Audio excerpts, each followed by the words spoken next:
আসসালামু আলাইকুম। আমি পলি। আমি এখন আপনাদের একটি গল্প পড়ে শোনাচ্ছি। গল্পের নাম আমি পদ্মজা। দ্বিতীয় খণ্ডের পর্ব সংখ্যা 46। 1996 সাল। ঘন কুয়াশার ধবল চাদরিয়ে প্রকৃতির উপর সূর্যের নির্মল আলো ছড়িয়ে পড়েছে। কাচের জানালার পর্দা এক টুকরো মিষ্টি পেলব রোদ্দুর পদ্মজার সুন্দর মুখশ্রীতে হুমড়িয়ে পড়ে। নিচ তলা থেকে মনার কণ্ঠস্বর আসে, আপামনি। মিষ্টি রোদের কমল ছোঁয়া ত্যাগ করে ঘুরে দাঁড়ালো পদ্মজা। আমির আড়মোড়া ভাঙতে ভাঙতে ল্যাপে রুম ছেড়ে উঠে বসলো।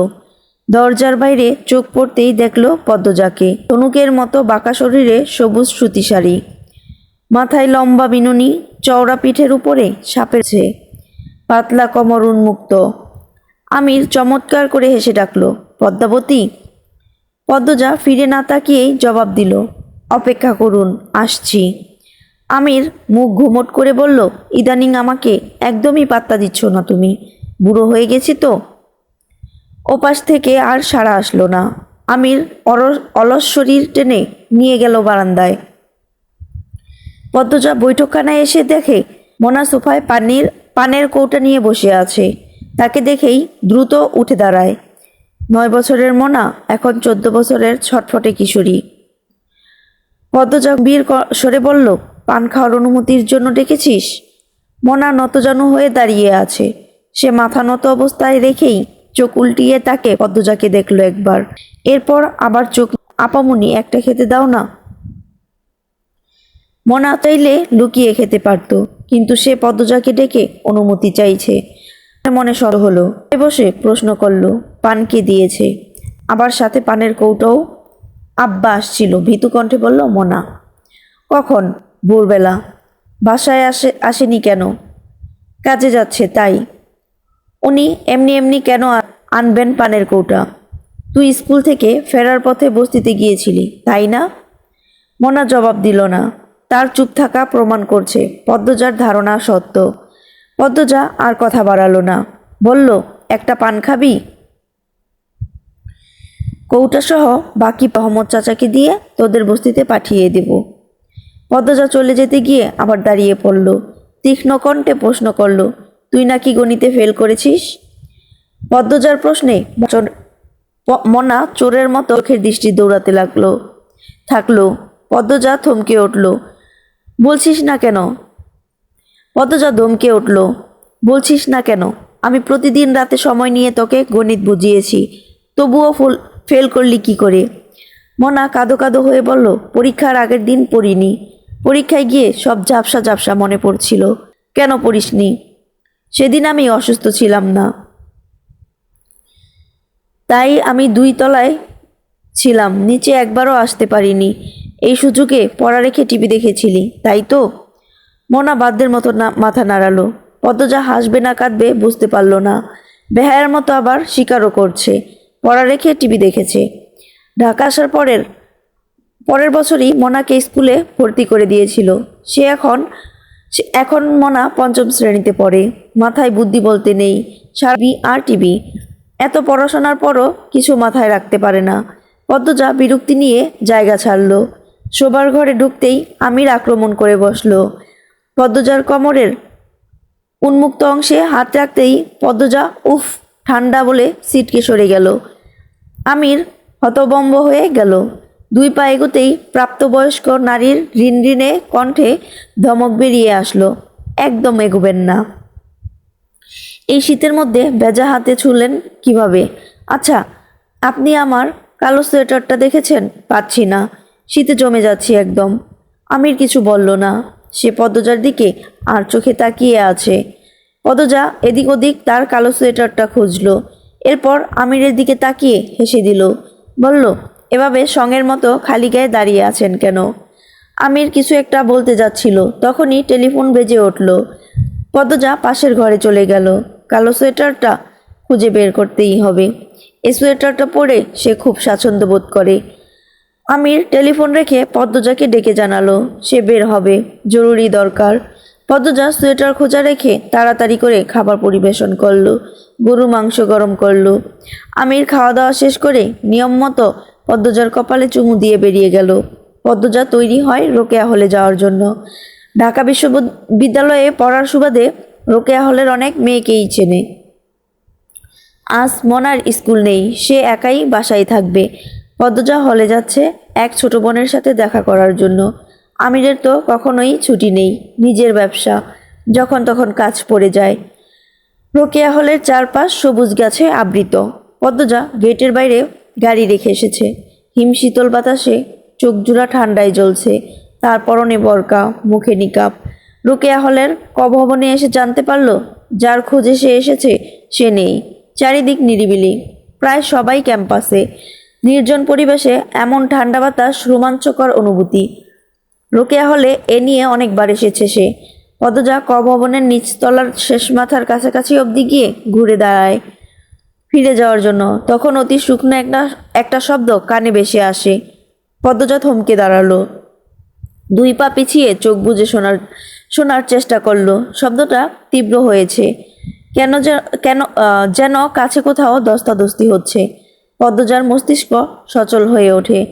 অনুসন্ধানী দৃষ্টি নিয়ে ফিরে তাকায়। একটা মেয়ের চাপা কান্নার শব্দ কর্ণকুহরে পৌঁছাতেই পদ্মজা দ্রুতগামী ঘোড়ার মতো ছুটে আসে শেষ কক্ষের দরজার সামনে। পৌঁছেই দেখতে পেল অর্জুন এবং রাজু একটা মেয়েকে টেনে হিচড়ে কক্ষ থেকে বের করতে চাইছে। ক্যাম্পাসের ছাত্র সংগঠনের নেতা এরা। 6 মাস হলো ছাত্র সংগঠনের নেতৃত্বে এসেছে, আর এখনই ক্ষমতার অপব্যবহার শুরু করেছে। পদ্মজার উপস্থিতি টের পেয়ে অর্জুন রাজু তাকালো। মেয়েটা ভয়ে কাঁপছে। পদ্মজা মেয়েটা ছুটে আসতে চাইলে অর্জুন ধরে ফেলে। পদ্মজা বেশ শান্তভাবেই বলল, ক্ষমতার অপব্যবহার করতে নেই, ছেড়ে দাও মেয়েটাকে। পদ্মজার কণ্ঠ মেয়েটাকে চিনতে পারলো। অস্পষ্টভাবে ডাকলো, পদ্ম আপা। এরপর বলল, পদ্ম আপা, আমি মিঠি। পদ্ম আপা, ওরা আমাকে জোর করে তুলে নিয়ে যাচ্ছে, আমাকে বাঁচাও। পদ্মজা ভালো করে খেয়াল করে চিনতে পারলো মিঠিকে। অর্জুন মিঠির গালে শরীরের সব শক্তি দিয়ে থাপ্পড় মেরে রাজুকে বলল, এরে ঘাড়ে ওঠা। এই আপনি সরেন, মাঝে হাত ঢুকাবেন না, বিরক্ত করা একদম পছন্দ না আমার। পদ্মজা বাধা হয়ে দাঁড়ালো, বলল, দেখো মাজাতিকে এভাবে অপমান করতে নেই। হাতে ক্ষমতা পেয়েছ, সৎভাবে চলো, সবার ভালোবাসা পাবে। এভাবে নিজেরা অন্যের ইজ্জত নষ্ট করছো, সেই সাথে নিজেদের পাপি করছো। এই ফুট এখান থেকে, নীতিকথা শোনাতে আসছে। ভালোভাবে বলছি, ভেজাল না করে ছেড়ে দাও। নারীকে নারী রূপে থাকতে দাও, শক্ত হতে বাধ্য করো না। অর্জুন রাগে দাঁতে দাঁত কামড়ে বলল, আর একটা কথা বললে জামা কাপড় খুলে মাঠে ছেড়ে দেব। কথাটা শেষ করে ওর চোখের পলক ফেলতে পারল না। তার আগে পদ্মজার 5 আঙ্গুলের দাগ বসে যায় তার ফর্সা গালে। অর্জুন রক্তিম চোখে কিরমির করে তাকায়। মিঠিকে ছেড়ে পদ্মজার গলায় চেপে ধরে। পদ্মজার সঙ্গে সঙ্গে অর্জুনের অন্ডকোষ বরাবর লাথি বসিয়ে দিল। অর্জুন কুকিয়ে উঠল, অন্ডকোষে 2 হাত রেখে বসে পড়ল। রাজু বিশ্রী গালিগালাজ করে পদ্মজার দিকে তেড়ে আসে। পদ্মজা মেঝে থেকে ইট তুলে রাজুর মাথা লক্ষ্য করে ছুঁড়ে মারে। মিঠি ভয়ে চোখ খিচে ফেলে। রাজুর কপাল ফেটে রক্তের ধারা নামে। অর্জুন আকস্মিক তেড়ে এসে পদ্মজার নিকাব টেনে খুলে। ঘোলা চোখের ভয়ঙ্কর চাহনি, রক্তজবার মতো ঠোঁটের কাঁপুনি অর্জুনের অন্তর কাঁপিয়ে তোলে। তবুও দমে থাকেনি। পদ্মজাকে হামলা করার জন্য প্রস্তুত হয়। পদ্মজা তার কাঁধের ব্যাগ থেকে ছুরি বের করে অর্জুনের গলায় টান বসায়। এই দৃশ্য দেখে মিঠির শরীর কাঁপতে থাকে। অর্জুন চিৎকার করে বসে পড়ে। গলায় হাত দিয়ে দেখে গলাটা শরীর থেকে আলাদা হয়ে যায়নি, চামড়া ছিঁড়েছে শুধু। তার হৃৎপিণ্ড যেন মাত্রই মৃত্যু সাক্ষাৎ পেল। পদ্মজার অভিজ্ঞ হাত তার কলিজা শুকিয়ে দিয়েছে। মেঝেতে বসে হাঁপাতে থাকে। পদ্মজা ছুরির রক্ত অর্জুনের গেঞ্জিতে মুছে বলল, তোমাদের ভাগ্য ভালো পদ্মজার হাতে পড়েছ, হেমলতার হাতে পড়নি। এরপর মিঠিকে প্রশ্ন করলো, আমার জানা মতে তুমি প্রথম বর্ষে আছো, আর হলে 2য় তলা থাকার কথা, এখানে আসলে কি করে? মিঠির ভয় এখনো পুরোপুরি কাটেনি। সে ঠোঁট ভিজিয়ে নিয়ে বলল, আমি গত কয়েকদিন অসুস্থ ছিলাম, ক্যাম্পাসে যেতে পারিনি। অর্জুন দাদা নাজমাকে দিয়ে আমাকে ডেকেছিল, অমনি চলে এসেছ। কয়েকদিন আগে 3য় বর্ষের একটা মেয়ের কি হাল হয়েছে দেখনি, শুনোনি? এরপরও এদের ডাকে সাড়া দিলে কেন? না দিয়েও উপায় নেই। পদ্মজা আর কিছু বলতে পারল না, মিঠিকে নিয়ে কক্ষ থেকে বেরিয়ে পড়ে। এরপর নিকাব পড়তে পড়তে বলল, এসব বেশি দিন সহ্য করা যায় না। মেয়েরা হলে এসে থাকে পড়াশোনার জন্য, আর এসব নির্যাতনের শিকার হতে হয়। তোমার চেনা জানা আরও যারা মানসিক শারীরিকভাবে ভুক্তভোগী আছে, সবার নামের তালিকা আমাকে দিতে পারবে? মিঠি জানতে চাইল, কেন? সবাইকে নিয়ে প্রশাসনের কাছে যাব, তাদের নীরবতা আর মেনে নেব না। ক্যাম্পাসে আসার পর থেকে নেতাদের অপকর্ম দেখছি, থামানোর চেষ্টা করেছি, একজন দুজন থামে, আরও 10 জন বাড়ে। এইবার আমাদের আন্দোলন করতে হবে। মিঠি মিনমিনিয়ে বলল, কেউ ভয়ে আন্দোলন করতে চায় না। অনেকবার দিন তারিখ ঠিক হয়েছে শুনেছি, এরপর যাদের আসার কথা ছিল তাদের মধ্যে 80 ভাগই আসতো না। অনেককে বাসায় আক্রমণ করা হয়েছে। পদচার বুক ফুঁড়ে দীর্ঘশ্বাস বেরিয়ে আসলো। সমাজে মেয়েরা এত দুর্বল, তাদের দেহের লুকায়িত আকর্ষণীয় ছন্দগুলো না থাকলে হয়তো তারাও সাহসী হতো। ছন্দ হারানোর ভয় থাকতো না, কাউকে ভয় পেতে হতো না। পদ্মজা মিঠিকে বলল, তুমি বরং কয়দিন বাড়ি থেকে ঘুরে আসো, এখানে থাকা তোমার জন্য এখন বিপজ্জনক। আমি আগামীকাল গ্রামে যাচ্ছি, আমার আম্মার মৃত্যুবার্ষিকী। ছোট বোনের মেট্রিক পরীক্ষা 1.5 মাস পর, আরেক বোনের বিয়ে দেওয়ার কথা ভাবছি। 1.5-2 মাসের মতো গ্রামে থাকবো, এরপর এসে এই নেতাদের ব্যবস্থা করব। তোমাদের বর্ষের শিখা আছে না, বেশ সাহসী মেয়েটা, ওর মতো আরও কয়টা মেয়ে পাশে থাকলেই হবে। তুমি যাও এখন, দ্রুত বাড়ি ফেরার চেষ্টা করো। যতক্ষণ এখানে আছো একা চলাফেরা করো না, শিখাও তো মনে হয় হলেই থাকে। জি, ওর সাথে থেকো। কখনো কথা হয়নি? এখন তো ক্যাম্পাসে বোধ হয়। আচ্ছা, বিকেলে আমি আবার আসবো, ওর সাথে কথা বলবো। আমি আসছি এখন। পদ্ম আপা। পদ্মজা তাকালো। মিঠি পদ্মজাকে শক্ত করে জড়িয়ে ধরে কেঁদে ফেলল। ভেজা কণ্ঠে বলল, অনেক ধন্যবাদ তোমাকে, আমি খুব ভয় পেয়েছিলাম। বাচ্চার সংগ্রামে ভীতু হলে চলে না মিঠি। ভেবেছিলাম জীবনটা শেষ হয়েই গেল বুঝি। কখনো এমন ভাববে না, বিপদে সামর্থ্য মতো যা পারো করবে। শরীরের শক্তি নিশ্চয়ই কম নয়, মনের জোরটা কম, সেই জোরটা বাড়াবে। মনের জোর বাড়াতে টাকা লাগে না, কঠিন জীবন সহজ করে তোলার দায়িত্ব নিজেরই নিতে হয়। মিঠি মাথা তুলে তাকালো, একটু সরে দাঁড়িয়ে চোখের জল মুছল।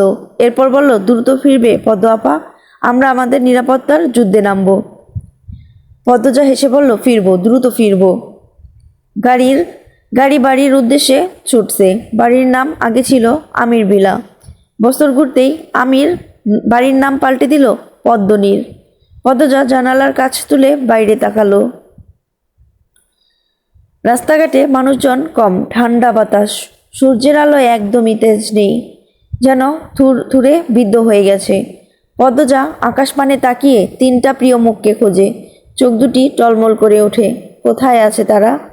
আবার কবে দেখা হবে? পদ্মজা কাজ নামিয়ে দিল, রুমাল দিয়ে চোখের জল মুছে সিটে হেলান দিয়ে চোখ বুজল। নিস্তব্ধ বিকেল ঘন কুয়াশায় ঢেকে আছে অলন্তপুরের আটপাড়া।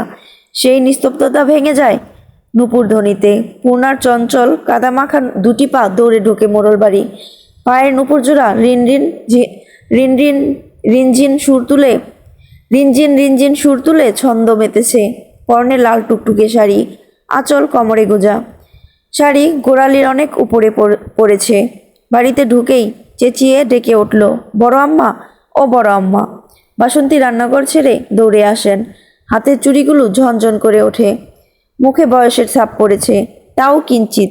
পূর্ণাকে এভাবে হাঁপাতে দেখে প্রশ্ন করলেন, বাড়িতে ডাকাত পড়ছে?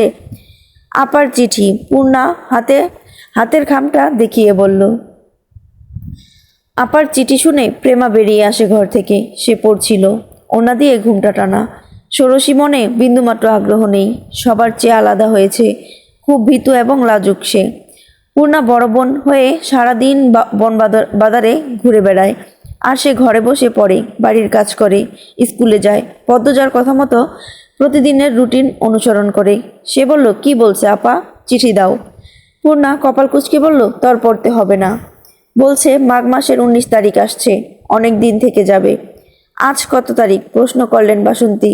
পূর্ণা কাঁদো কাঁদো হয়ে বলল, 19শে মাঘ। বাসন্তীর চোখ দুটি যেন কোটর থেকে বেরিয়ে আসতে চাইল। বিস্ফোরিত কণ্ঠে বলল, বললেন আজই বিকল তো হয়ে গেছে। পূর্ণা অস্থির হয়ে বাসন্তীর কাছে দৌড়ে আসে, দুই হাতে ধরে করুণ স্বরে বলল, তাড়াতাড়ি সালোয়ার কামিজ বের করো আমার, এই রূপে দেখলে একদম মেরে ফেলবে আপা। বাসন্তী আরো করুণ স্বরে বললেন, মা আমি আগে আমার রূপ পাল্টাই, তুমি তোমারটা খুঁজে নাও। কথা শেষ করেই বাসন্তী ঘরের দিকে যান। বুক দুরু দুরু কাঁপছে, পরনে ঝিলমিল ঝিলমিল করছে টিয়া রঙের শাড়ি, দুই হাতে 3 ডজন চুড়ি, কপালে টিপ, ঠোঁটে লিপস্টিক। এ অবস্থায় পদ্মজা দেখলে কেলেঙ্কারি হয়ে যাবে। তিনি সাজগোজ পূর্ণার কথাই ছেড়ে দিয়েছিলেন, এরপর পূর্ণার কথাই দুজন মিলে আবার শুরু করেছেন। পদ্মজা 1-2 দিনের জন্য প্রতি শীতে বাড়ি আসে, তখন সব রং বেরঙের জিনিস লুকিয়ে রাখা হয়। পূর্ণা চিঠি প্রেমার হাতে দিয়ে ঘরে যায়, ট্রাঙ্ক খুলে সাদা কালো রঙের সালোয়ার কামিজ দ্রুত পরে নেয়। হাতের চুড়ি খুলতে গিয়ে কয়টা ভেঙে যায়। অন্যবার 2-3 দিন আগে চিঠি আসে, আর আজ যেদিন পদ্মজা আসছে সেদিনই চিঠি আসতে হলো। 10 দিন আগে চিঠি পাঠিয়েছে পদ্মজা, ডাকঘর থেকেই দেরি করেছে।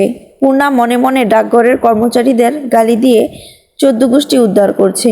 সে দ্রুত জুতা পরে বারান্দায় আসে, প্রেমাকে তাড়া দিল, জলদি পানি নিয়ে আয়। প্রেমার বেশ লাগছে, সে মনে প্রাণে দোয়া করছে পদ্মজা এখনই এসে যাক আর দেখুক পূর্ণার সাজগোজ। কিন্তু প্রকাশ্যে পূর্ণার আদেশ রক্ষার্থে কলসি নিয়ে কলপারে গেল। পূর্ণা মনে মনে আয়াতুল কুরসি পড়ছে, এই বুঝি পদ্মজা এসে গেল। গতবার মার তো খেয়েছেই, তার সাথে পদ্মজা রাগ করে 3 মাস চিঠি লিখেনি। বাতাসের বেগে পাতায় মর্মর আওয়াজ হচ্ছে, আর পূর্ণার মনে হচ্ছে এই তো তার রাগী আপা হেঁটে আসছেন, না পানির জন্য অপেক্ষা করা যাবে না। পূর্ণা কলপারে ছুটে যায়, কলসি থেকে পানি নিয়ে পায়ের কাদা, ঠোঁটের লিপস্টিক ধুয়ে ফেলে, কপালের টিপ খুলে কলপারের দেয়ালে লাগিয়ে রাখে। হাতের চুড়ি, গলার হার, কানের বড় বড় দুল ট্রাঙ্কের ভেতর রেখে এসেছে।